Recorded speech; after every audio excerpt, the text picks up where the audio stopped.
everybody, what's going on? I am Chris Flowers. I'm the executive producer of the Biz Coach Show, and I'm here with Eric Whitmore. He is the founder of My Biz Coaches and the host of the Biz Coach Show. And if we're having some technical difficulties today, we're working on it. So, what's going on there, sir? Not too much. How you doing today? I said, doing well, man, doing well. Like I said, just basking in the afterglow of son's graduation. So just happy about that. So congratulations that phase over. Yeah, pretty proud of that. So we're going to be talking about today about build a business like you plan to exit it. I like that because that not a lot of business owners are doing that. So that's something we definitely have to expound on for sure.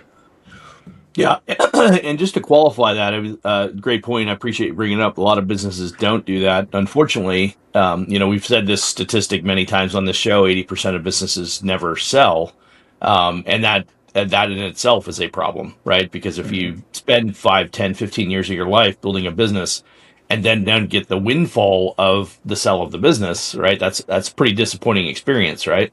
So but the truth of the matter is because they did not set the business up to sell, it's not going to transfer. The likelihood of finding somebody to buy it is, 1 in 5, right? I mean, it's simple math, right? 80%, 1 in 5. So it could be quite a disappointing circumstance. Now, there's a couple of caveats to that, which is, some businesses aren't built to sell, right? Or we're never intended to sell, right? So that's legitimate. Some businesses are better designed to, when they say sell, it could be a different type of exit, right? It could be a transfer of ownership or something like that. But even then, in many cases, most of these situations, the strategy wasn't set to exit. And that's actually what the problem is, because they go into the business without an exit strategy, whatever that exit strategy is, whether you plan to sell, you plan to merge with somebody, you plan to have your kids take over. By the way, not necessarily a great idea. But whatever the intention is, most people don't think about the exit. And that actually creates most of the problems, because for most of us, we get into a business, we start it. I've done this with a handful of the businesses I started over the years. I was just looking to make some money. I got an idea. I want to see where it goes. I'm passionate about the idea. Many of them I started, part-time while I had a full-time endeavor. So I went into a business and I wasn't really thinking about an exit. But lo and behold, 2, 3, 4 years later, and you're fully vested into the business, you've built it up. Maybe it's your full-time endeavor now.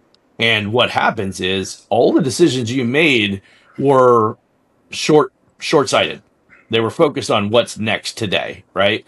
They were not focused on what our ultimate goal is 3, 5, 10 years from now. So, the reality is, at the end of the day, without that exit strategy, whatever that is, really don't have, and I've used this analogy before, you don't have that flag, right, 400 or 500 yards away, right, to kind of shoot for and go after. And that's going to determine how you set up for the next shot, right? And literally I use that golf analogy all the time because it's a great analogy for demonstrating that concept. If I, off the tee, let's say I have a terrible shot off the tee and it goes, like mine mostly do, really bad to the right. let's say it's in somebody's backyard even, right? I gotta climb that fence, I gotta figure out what wedge I'm gonna use to get it over the fence, or am I going through the fence? But the idea is, whatever you're making me, yeah. Triggering me now. I know exactly what you're talking about. But, when you go to do that and figure out, what's your next shot, you can't do that if you're not clear on where you're going. So if the business, is off track for whatever reason, how do you get back on track? Well, you don't know how to get back on track if you're not sure where you're going, right? So anyway, I think that's a big piece that a lot of business owners, and it has nothing to do with business acumen in the sense of, I don't care how long you've been in business, if you haven't had a business before, like you may have run somebody else's business, but it wasn't your strategy, it wasn't your plan, you were just executing somebody else's strategy and plan, right? When you come at a business for the first time, your own business, you really have to think about it and say, okay, what do I ultimately want to accomplish with this business? And we think about, well, I want it to make X number of dollars and I want to make this much money from it. And I want to have these many employees or this many locations or whatever. Those are all great goals. But what comes after that?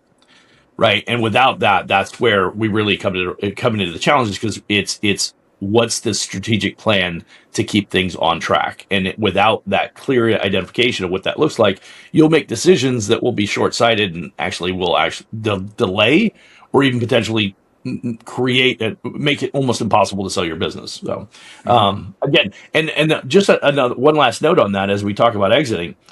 Like I said, there's a number of ways you can exit a business. There is even a way where you don't actually sell it, but you pull out all the value of it strategically, right? And you do so with the best tax consequences and all that kind of stuff. But there's actually ways that you could pull out a bunch of equity out of a business and then just give it to your employees when you're ready to retire, right? I mean, there's different ways, but you have to know that going in, or you won't strategically be able to do that.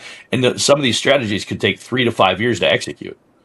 Definitely. So super important to really kind of understand that. And to anybody who's hearing this saying, I don't even know what all of this means, schedule a call, have an appointment, talk to an accountant, make sure it's somebody who understands business. Tax attorney, an attorney. Yeah. The tax attorney's a good guy. Yeah. But get somebody who really understands and has grown and managed businesses like that, because they'll give you insight and perspective on some of these concepts. But most importantly, like I said, at the end of the day, just be clear on where your goals are and where you want to go, and not just how big you want to grow it, but ultimately what's the final exit. Because every business exits, right? You either shut down early because you ran out of money, right? Yep. Or you grow it and you sell it, or maybe you grow it and then you don't sell it and it just shuts down. But every business eventually stops running. Right. Nobody wants to think about that in the beginning, but the truth of the matter is that's really, and then so the main message to this whole piece today is just really just getting clear on the idea that the business is going to end. Have it end on your terms, not its terms, right, or somebody else's terms, right? Yeah, that's a fact. And even just something as simple as transitioning from a father to a son, or wife to mom to daughter, or whatever, that's not as easy as it sounds. Because when you go to evaluate the business and things like that, and like I said, somebody wants a loan to buy out their parents and things like that. Okay, well, what have you done in that business, and what's your acumen and things like that? So even just kind of like, okay, in the next 3 years, I want to transition over to my son, nephew, daughter, whatever, and so you got to start having that.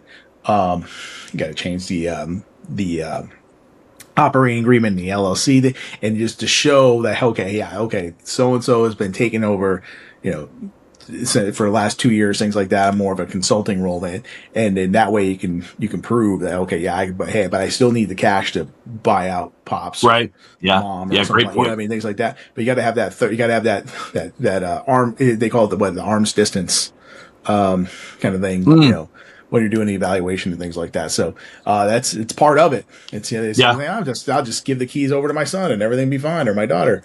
It doesn't quite work that way. No. Well, and again, that goes back to what's your end goal, right? If I want to stop working and go play golf every day, and so what does that exit look like? Well, that exit could be a sale. It also could be, for instance, Chris and I have been friends. He's a couple years younger than me, probably not enough to make it worth my while. But let's say I built my business, say, okay, I'm going to hand it off to Chris, and Chris is going to run it. The truth of the matter is, one, my skill sets are likely different than Chris's. Right.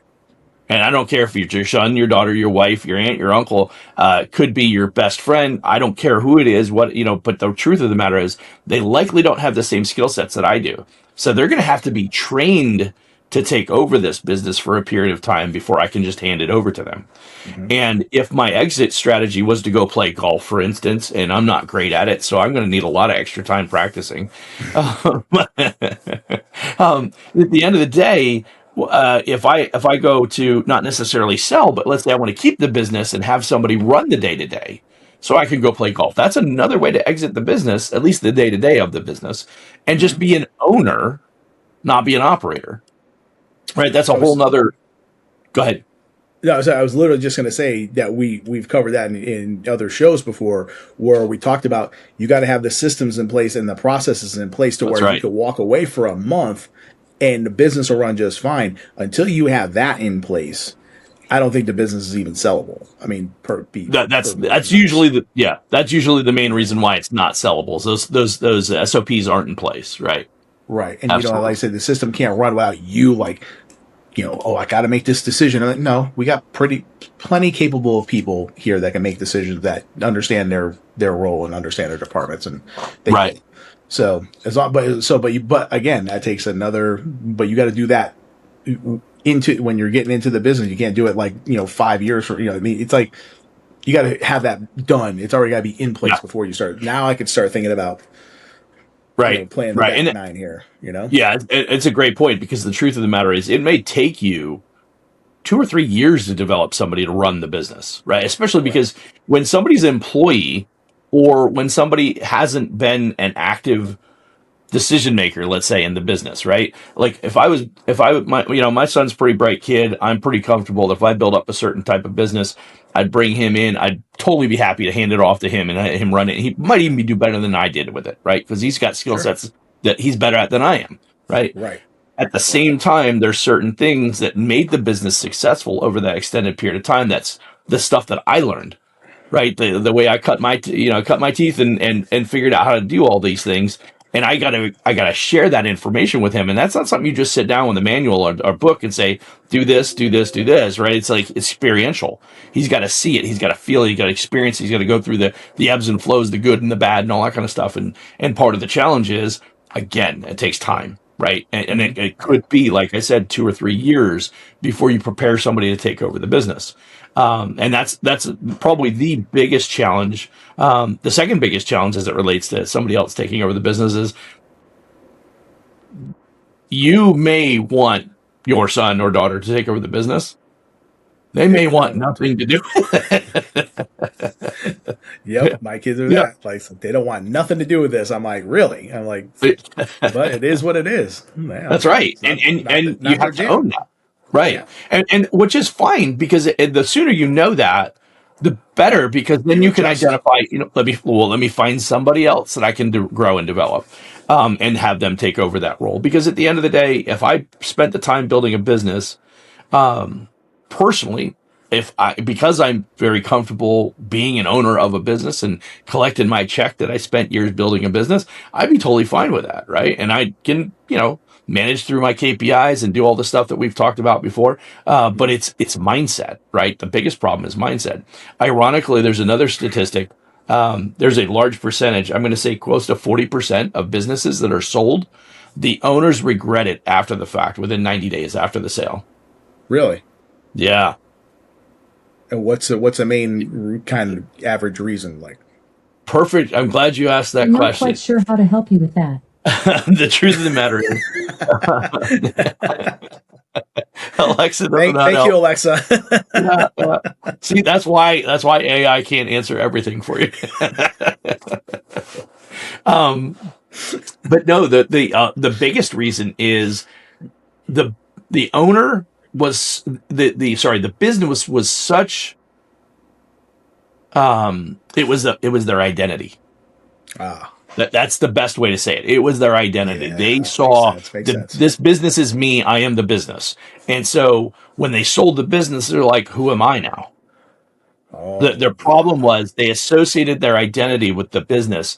And so especially think about your Gen X, your baby boomers that spent hmm 20, 30 years building a business. That's them. That's their that's baby. them. That's in their Yeah. DNA now. That's no shit. Exactly. That's true. Exactly. So That's now true. you're like, oh yeah, I'm going to go play golf. Well, I'm not wired to play golf. If I'm that kind of person, I'm not wired to just kind of kick back and relax and go on cruises and not, I'm used to getting up at 5 o'clock and getting to work and doing my thing. And Right. now all of a sudden I've got no purpose. And so Wow. literally 90 days into it, I don't know what to do with myself. I can't play golf. I can't do this. I don't want to do pickleball. I don't want to whatever. Yeah. It's kind of funny. It just kind of popped into my head. Me and my wife, we have date nights, right? Because hey, Yeah. because the kids are gonna leave the net. Like your daughter's moving to Pennsylvania, that would break Yep. my heart. I mean, and I'm sure and and plus your grandkids, I know how deeply you are. So like, I know on the inside, it's fucking killing you. So, Right. but I mean, it's it's life. and there's a progression to it, things like that. So it's like you got to have those date nights with your wife that way. Because and I tell my wife all the time, hey, look, you are the mother of my children, but you're my wife first. Right. Right. Okay, and she needs to know that, kind of thing, and then she needs to know that, hey, I'm making this. So you got to do that. And that just came in my head. Well, you got to do that to yourself, as as you're trying, like, hey, you know what? Okay, I've been doing this for 20, 30 years, whatever, but who am I? Like, what, other Right. than this? I mean, Right. you love doing this. I love doing this. I could do this for the rest of my damn life, and I'd be perfectly Right. happy about it. But sooner or later, okay, let's start stepping back here. Yeah, and like, what is that thing? For me, it is golf. I would go golf every day. Yes. Yeah.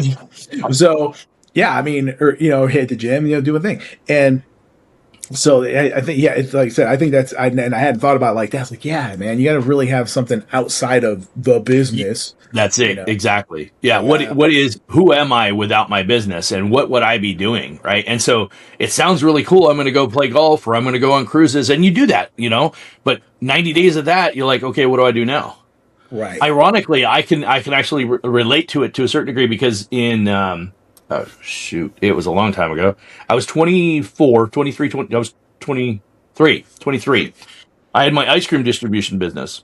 Mm-hmm. And for 2.5 years, I was getting up at 3:30, 4:30 in the morning, going to the loading dock, loading my truck, getting it out, delivering my ice cream, doing all that kind of stuff. I built that up. I built it up quite nicely.